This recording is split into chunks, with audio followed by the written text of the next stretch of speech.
नमस्कार, मी Shruti Rahul झी24 तासच्या newsroom live बुलेटिनमध्ये आपलं खूप खूप स्वागत करते आहे। महत्त्वाच्या सगळ्याच घडामोडींचा आढावा आपण न्यूजरूम लाईव्ह बुलेटिनमध्ये घेणार आहोत। पुण्यातली पूरपरिस्थितीचे काय अपडेट्स आहे हेही जाणून घेणार आहोत। राजकीय काय आरोप प्रत्यारोप सुरू आहे याचीही माहिती घेणार आहोत। सुरुवातीला जाणून घेऊया हेडलाईन्स।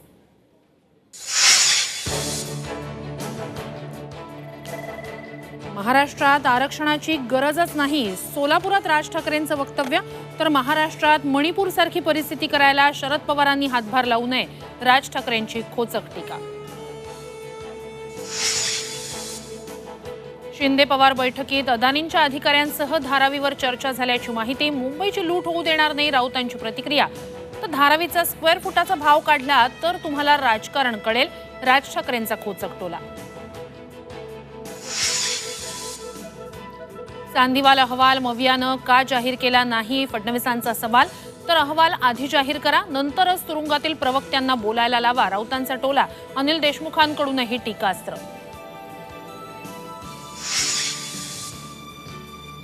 एकनाथ शिंदेंकडे असलेली शिवसेनाच खरी, ठाकरेंपेक्षा शिंदेंचाच स्ट्राईक रेट जास्त। ठाकरेंचा स्ट्राईक रेट मुस्लिम मतांमुळे वाढला, प्रकाश आंबेडकरांचं वक्तव्य। पुण्यात खडकवासलातून 35,000 क्युसेक वेगानं विसर्ग सुरू, नदीकाठच्या गावांना सतर्कतेचा इशारा। नाशिकमध्ये पूरस्थिती, रामकुंडावर पूरस्थिती, तर उजनीतूनही 1,00,000 क्युसेकनं विसर्ग। मुंबईचा सायन रेल्वे पूल बंद असल्यानं मोठ्या प्रमाणात वाहतूक कोंडी, वाहनांच्या लांबच लांब रांगा, मुंबईकर हैराण। आणि आठवड्याच्या पहिल्याच दिवशी शेअर बाजारात मोठी घसरण, आंतरराष्ट्रीय मार्केटमधील पडझडीचा परिणाम। सेन्सेक्स 2000 तर निफ्टीही 600 अंकांनी कोसळला।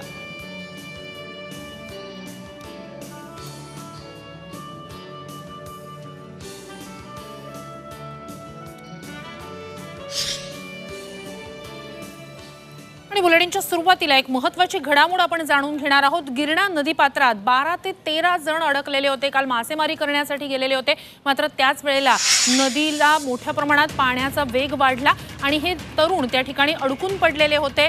आता त्या तरुणांचं रेस्क्यू ऑपरेशन त्या ठिकाणी सुरू होतं। खरं तर सकाळपासून पुन्हा एकदा रेस्क्यू ऑपरेशनला सुरुवात झालेली होती आणि आता हेलिकॉप्टरद्वारे या तरुणांना रेस्क्यू केलं जात आहे। या संदर्भातले अपडेट्स घेऊया आपले प्रतिनिधी योगेश खरे यांच्याकडून। योगेश, हेलिकॉप्टरची दृश्य आपण पाहतोय, प्रत्यक्ष रेस्क्यू ऑपरेशनला सुरुवात झाली आहे का? खरंय, प्रत्यक्ष रेस्क्यू ऑपरेशनला सुरुवात झालेली आहे। गेल्या सकाळी 7 वाजेपासून हेलिकॉप्टर मिळवण्याचा प्रयत्न हा प्रशासनातर्फे करण्यात येत होता। तथा पालकमंत्री दादा भुसे यांनी सुद्धा प्रयत्न केले, कलेक्टर, जिल्हाधिकारी। मात्र आर्मीशी सकाळी लवकर समन्वय न होऊ शकल्यामुळे हेलिकॉप्टर उपलब्ध होऊ शकले नाही। अखेर हेलिकॉप्टर या ठिकाणी आलेलं आहे आणि जे काही संपूर्ण अडकलेले लोक होते त्यांना काढण्याचा प्रयत्न सुरू आहे। हेलिकॉप्टर छोटं असल्यामुळे एका वेळेस सगळ्या जणांना काढता येत नाही। पाच जणांना एका फेरीमध्ये काढून ते बाहेरच्या बाजूला नेलं जात आहे। खरं म्हणजे एक नदीचा खूप प्रवाह मोठ्या प्रमाणात नव्हता, मात्र SDRF त्यांना काढू शकलं नाही। हे पण खरं म्हणजे एक प्रशासनासाठी डोकेदुखी आहे असं म्हणायला हरकत नाही, कारण की इतक्या छोट्या प्रवाहामध्ये सुद्धा SDRF काम करू शकत नाही, त्यांना तेवढ्या सुविधा उपलब्ध नाही असं दिसून येते। त्यामुळे अडचणी या SDRF टीम समोर आहेत। NDRF सारख्याच सुविधा SDRF द्याव्या या निमित्ताने मागणी या ठिकाणी करण्यात येते। नक्कीच एक महत्त्वाची या सगळ्यातली घडामोड आहे ती म्हणजे आता सध्या तिथली पावसाची परिस्थिती काय आहे किंवा नदीचा पाण्याच्या प्रवाहाबद्दलचे अपडेट्स काय आहेत? तासापासून पाऊस मोठ्या प्रमाणात असल्यामुळे गिरणीचा प्रवाह वाढलेला होता। प्रवाह तसा पाहिला तर आजूबाजूच्या परिसरातून जास्त पाणी येत होतं, गिरणा धरणातून जे पाणी यायला हवं ते येत नव्हतं। मात्र तरी मध्यभागी 2 ठिकाणच्या मध्यभागी हा एक बेट टापूसारखा इलाका असल्यामुळे या ठिकाणी ही सर्व लोक अडकली। खरं तर अजून पाऊस जर जास्त वाढला तर हा टापू सुद्धा पाण्याखाली जाऊ शकतो, मात्र पाऊस नियंत्रणात असल्यामुळे कुठलाही धोका झाला नाही आणि यशस्वीपणे अखेर या सर्व लोकांना काढण्यात यश मिळालेलं आहे। नक्कीच एक महत्त्वाची घडामोड आहे। 12 तासांपेक्षा जास्त काळ झालेला आहे त्या ठिकाणी हे तरुण अडकून पडलेले होते। हा सगळा प्रकार लक्षात केव्हा आला, म्हणजे काल संध्याकाळची ही घटना होती का, काय नेमकं? खरं तर काल संध्याकाळी ते अडकलेले होते, मात्र त्यानंतर पाऊस खूप मोठ्या प्रमाणात असल्यामुळे लगेच त्या ठिकाणी सुटकेची व्यवस्था होऊ शकली नाही. मालेगाव नगरपालिकेकडे ती व्यवस्था नव्हती आणि त्यामुळे धुळ्याची टीम बोलवण्यात आली. मात्र धुळ्याहून SDRF टीमला यायला उशीर झाला आणि रात्र असल्यामुळे या लोकांना काढणं अशक्य झालं. मात्र या लोकांच्या सोबत SDRFची टीम रात्री त्या ठिकाणी उपस्थित होती. पोलीस यंत्रणा, अग्निशामक दल उपस्थित होतं आणि त्यांना जेवण, थोडंफार जे काही खाण्यासाठी पदार्थ पाहिजे ते सगळे पोहोचवण्यात येत होते दोरीच्या साह्याने. मात्र यांना काढणं अवघड होत होतं, कारण की ज्या परिसरामध्ये ती अडकलेली होती त्याच्या मधल्या बाजूला मोठ्या प्रमाणात मोठे मोठे खड्डे आहेत. या खड्ड्यातून पार करून नदी करणं हे मोठं अवघड होतं. काही ठिकाणी या पुढच्या बाजूला ढोह असल्यामुळे जाण्याची हिंमत कोणी करत नव्हतं. अखेर सकाळ झाल्यानंतर या कारवाईला सुरुवात झाली. SDRFची टीमने प्रयत्न केला, मात्र ते होऊ शकलं नाही आणि त्यानंतर आर्मीकडून हेलिकॉप्टरला पाचारण करण्यात आलं आणि आता हेलिकॉप्टरमुळे या सर्वांना सुखरूपपणे बाहेर काढणं शक्य झालं. नक्कीच पूर्ण रेस्क्यू ऑपरेशन झाल्यानंतर त्याबद्दलचे अपडेट्स आम्ही तुमच्याकडून घेऊच. तूर्तास धन्यवाद तुम्ही दिलेल्या संपूर्ण माहितीसाठी. दृश्य आपण पाहतोय, गिरणा नदीपात्रात 12 ते 13 तरुण अडकलेले होते, मासेमारीसाठी गेलेले होते. मात्र त्याच वेळेला नदीचा पाण्याचा प्रवाह वाढला आणि त्यामुळेच हे तरुण तिथे अडकून पडलेले होते. आता हेलिकॉप्टरद्वारे या तरुणांना रेस्क्यू केलं जात आहे. त्यासाठी 2 ते 3 फेऱ्या माराव्या लागतील अशी माहिती आहे. रेस्क्यू ऑपरेशन पूर्ण झाल्यानंतर या संदर्भातले अपडेट्स आपल्यापर्यंत पोहोचतीलच. मात्र आता लष्कराच्या हेलिकॉप्टरद्वारे गिरणा नदीपात्रात अडकलेल्यांचं रेस्क्यू ऑपरेशन केलं जात आहे.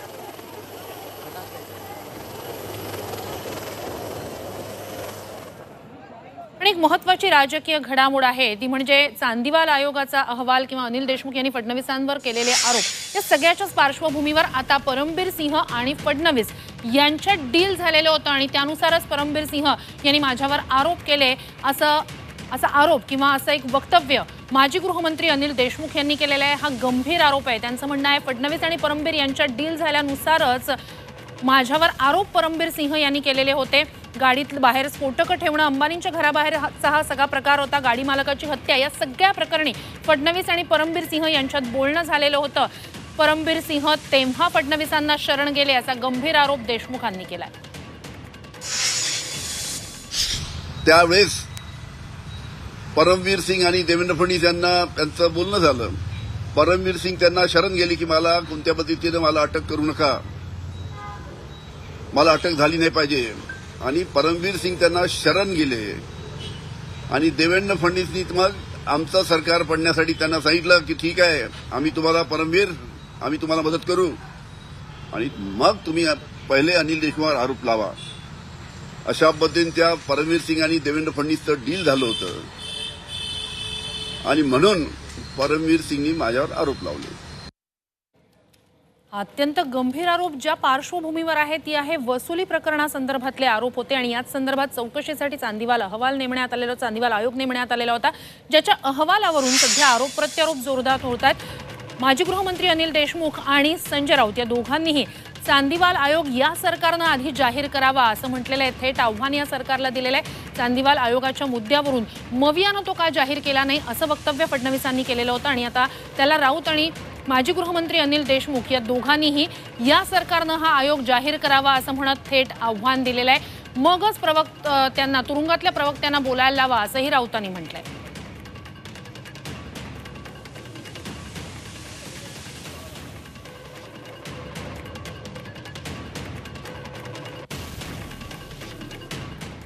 आणि एक आत्ताच्या घडीची अत्यंत महत्त्वाची बातमी आहे. मनसेनं विधानसभेसाठीचे 2 उमेदवार जाहीर केलेले आहेत. आपल्याला माहिती आहे मनसेनं स्वबळावर निवडणूक लढवण्याची घोषणा केलेली होती. 2 उमेदवारांची त्यातली घोषणा झालेली आहे.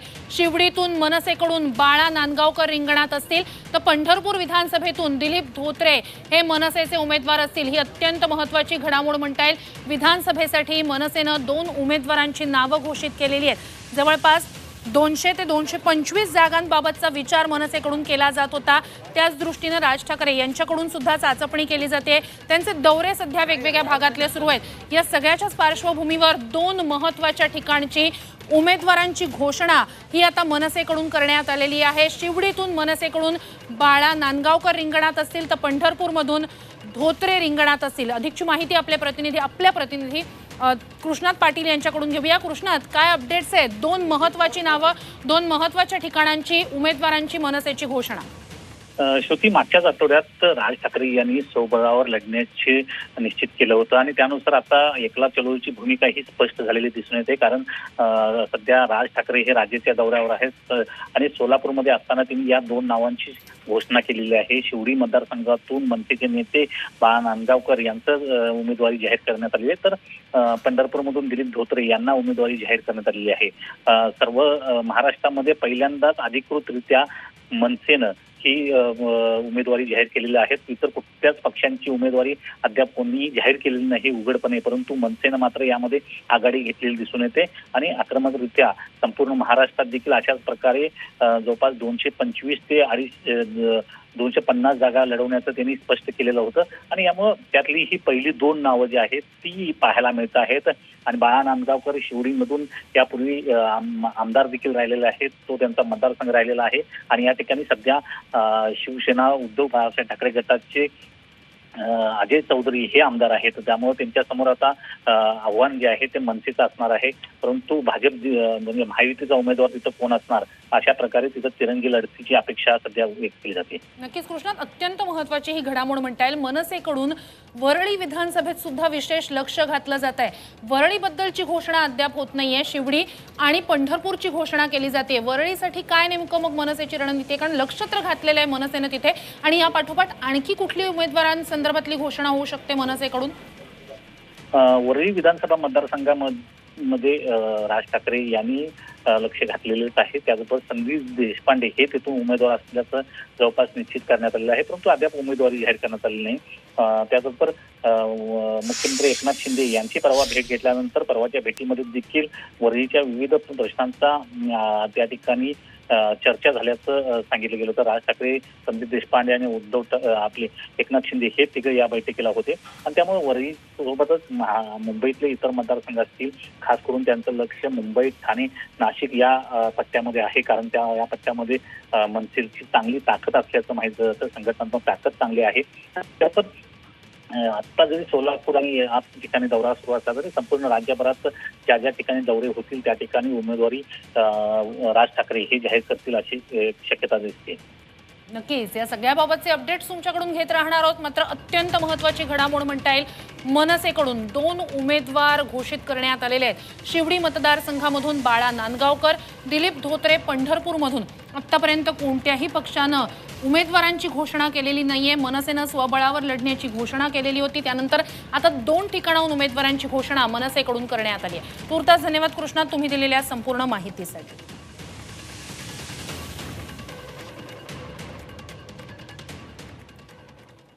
महत्त्वाची बातमी आहे ती म्हणजे मुख्यमंत्री एकनाथ शिंदे आणि शरद पवार यांच्यात पुन्हा एकदा एक बैठक झालेली होती आणि या बैठकीवेळी अदानींचे अधिकारी उपस्थित होते अशी माहिती सूत्रांकडून मिळालेली आहे आणि धारावीच्या प्रोजेक्टबाबत यावेळेला चर्चा झाल्याची सुद्धा माहिती समोर आलेली आहे.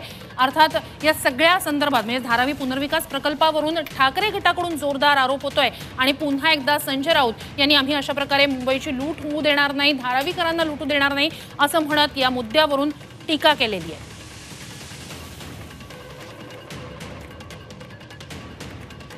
तर शरद पवार आणि मुख्यमंत्री एकनाथ शिंदे यांच्यात गेल्या 15 दिवसात दुसरी भेट झालेली होती. मात्र या भेटीवेळी म्हणजे दुसऱ्यांदा झालेल्या भेटीवेळी तिथे अदानींचे अधिकारी उपस्थित होते अशी माहिती समोर आली आहे. सूत्रांकडून ही माहिती कळलेली आहे आणि अदानी जो ज्या प्रकल्पाबाबत सध्या हे करतायत धारावी पुनर्विकास प्रकल्प, त्याच धारावी पुनर्विकास प्रकल्पाबाबत या बैठकीवेळी चर्चा झाल्याची माहिती सूत्रांकडून मिळाली आहे. मात्र यावरून आम्ही मुंबईची लूट होऊ देणार नाही असं म्हणत ठाकरे गटाकडून खासदार संजय राऊत यांनी टीका केली. धारावीमध्ये साधारण 600 एकरचा भूखंड आहे. 8 लाख लोकांना पात्र याचा विचार न करता घरं मिळावीत 500 स्क्वेअर फुटाची. ती घरं त्यांचं पुनर्वसन त्याच जागेवर व्हावं. त्या बदल्यात अडाणी यांना भरभरून TDR म्हणजे तटही क्षेत्र सरकारने दिलं आहे आणि तेवढं पुरेसं आहे. पण मुंबईची मिठागृह, मुंबईचे टोल नाके, मुंबईच्या इतर मोकळ्या जमिनी, मदर डेअरीसारखी मोक्याची जागा ही जर धारावीच्या बदल्यात कोणी घेऊ इच्छित असेल, लुटू इच्छित असेल आणि त्या बदल्यात वर्षा बंगल्यावर सौदा होणार असेल तर हा सौदा आणि ही लूट शिवसेना उधळून लावल्याशिवाय राहणार नाही.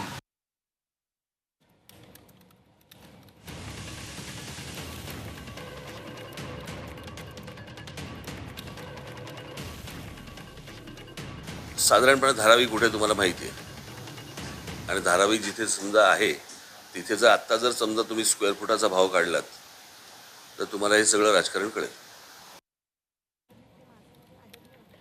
एक महत्त्वाची बातमी आहे ती म्हणजे शिवसेना खरी कुणाची याबद्दल प्रकाश आंबेडकरांनी एक वक्तव्य केलेलं आहे. एकनाथ शिंदेंची शिवसेना ही खरी शिवसेना आहे असं प्रकाश आंबेडकर यांनी म्हटलेलं आहे. शिवसेनेचा म्हणजेच एकनाथ शिंदेंच्या शिवसेनेचा स्ट्राईक रेट जास्त होता, शिवसेनेची मतं ही एकनाथ शिंदेंकडेच राहिलेली आहेत असं म्हणत एकनाथ शिंदे यांनी एक मोठं वक्तव्य केलेलं आहे. आणि मुस्लिम मतांमुळेच ठाकरेंचा स्ट्राईक रेट वाढला असंही आंबेडकरांनी म्हटलंय. एकनाथ शिंदे आणि उद्धव ठाकरे यांच्यामधला स्ट्राईक रेट आपण असताना बघितलं इलेक्शनचा तर डबल आहे एकनाथ शिंदेचा. याचा सरळ सरळ अर्थ असा आहे की जी शिवसेनेची मतं आहेत, ती शिवसेनेची मतं एकनाथ शिंदेकडे राहिली आणि एकनाथ शिंदेनाच शिवसेनेक आता खरा शिवसेना मानतोय. जे काही उद्धव ठाकरेंचा स्ट्राईक रेट आलेला आहे तो आरक्षणवादी आणि मुस्लिम याच्यामुळे वाढलेला आहे. तर राजकीय वर्तुळात सध्या चक्रव्यूह हा शब्द सातत्यानं वापरला जातोय. इकडे फडणवीसांनी वक्तव्य केलेलं होतं की चक्रव्यूह कसं भेदायचंय मला माहिती आहे, आणि फडणवीसांच्या त्याच वक्तव्यावर आता राऊतांकडून प्रतिक्रिया आलेली आहे. जनतेच्या आशीर्वादानं मी हे चक्रव्यूह भेदू शकतो असं फडणवीसांनी म्हटलेलं आहे आणि राऊतांकडून त्याचा समाचार घेण्यात आलेला आहे. फडणवीसांना महाराष्ट्र गांभीर्यानं घेत नाही असं म्हणत राऊतांनी टीका केली आहे.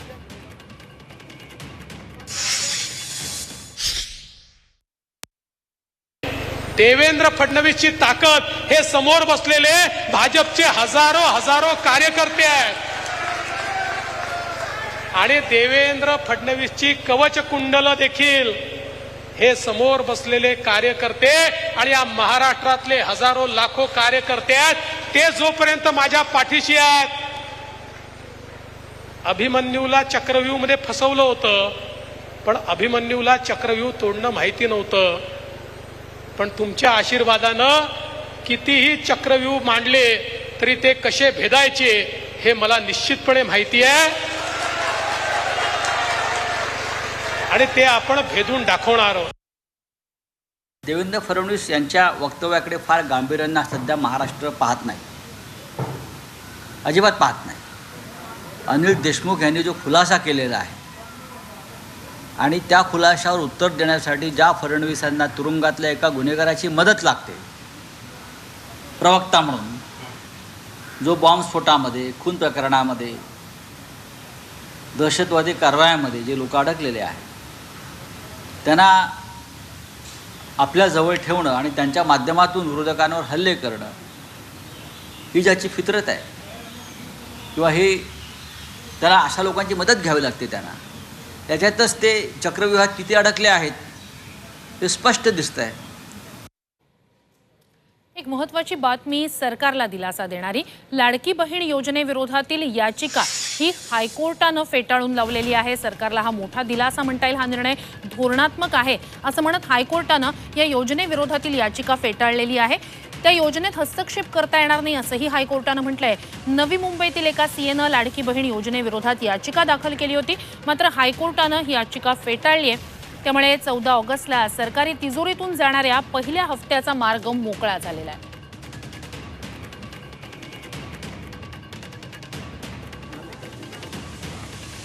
राज्य सरकारला हायकोर्टाकडून हा मोठा दिलासा मिळालेला आहे. लाडकी बहीण योजनेविरोधातील याचिका ही हायकोर्टानं फेटाळलेली आहे.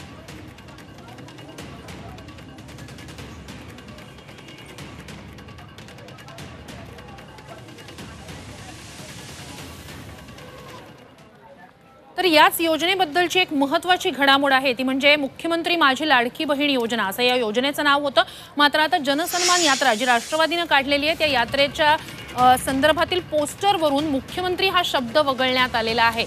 एक महत्त्वाचं हे अपडेट म्हणता येईल. सरकारची जी योजना होती मुख्यमंत्री माझी लाडकी बहीण योजना, त्या योजनेतला मुख्यमंत्री हा शब्द जनसन्मान यात्रेच्या पोस्टरवरून वगळण्यात आलेला आहे. 8 ऑगस्टपासून अजित पवारांची ही जनसन्मान यात्रा सुरू होते.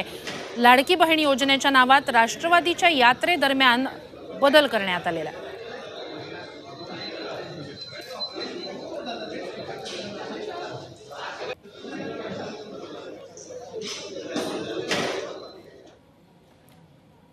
आणि आता इतर महत्त्वाच्या घडामोडींचा आढावा घेणार आहोत सुपरफास्ट.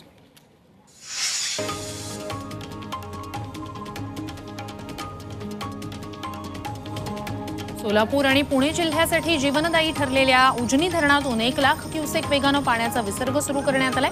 भीमा नदीत मोठ्या प्रमाणात पाणी येत आहे, त्यामुळे भीमा नदीला पूर येण्याची शक्यता आहे. नदीकाठच्या गावांना सतर्कतेचा इशारा देण्यात आलाय. पंढरपूरच्या भीमा नदीची इशारा पातळी ओलांडण्यासाठी केवळ 4 मीटर बाकी आहे, त्यामुळे पंढरपूर शहराला पुराचा धोका निर्माण झालाय. भीमा नदीतून मोठ्या प्रमाणात पाण्याचा विसर्ग सुरू आहे. नदीवरील सर्व बंधारे पाण्याखाली गेलेत. नदीकाठच्या 35 कुटुंबांचं स्थलांतर करण्यात आलंय.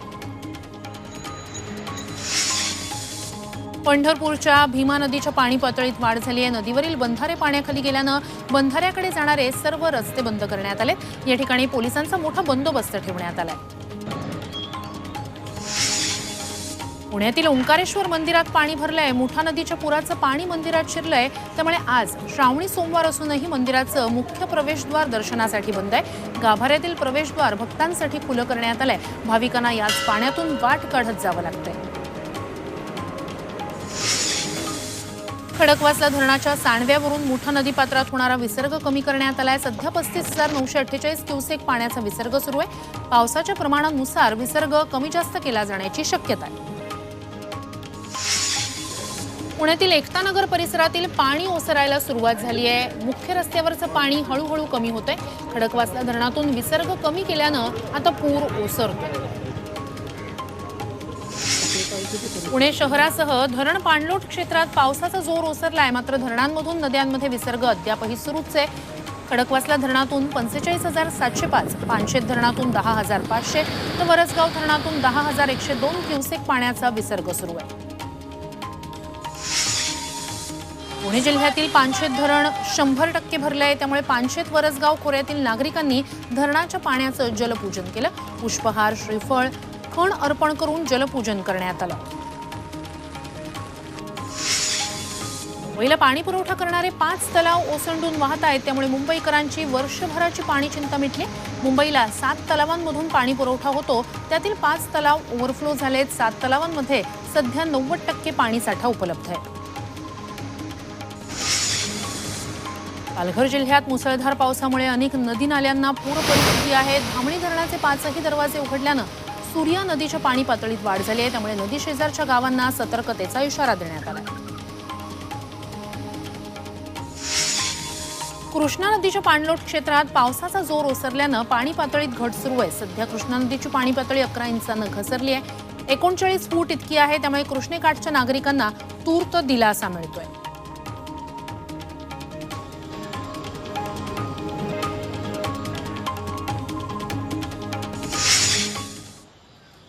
या महत्त्वाच्या घडामोडींसह तूर्त आज न्यूजरूम लाईव्ह बुलेटिनमध्ये वेळ झालेली आहे. इथेच थांबण्याची. पाहत रहा झी 24 तास.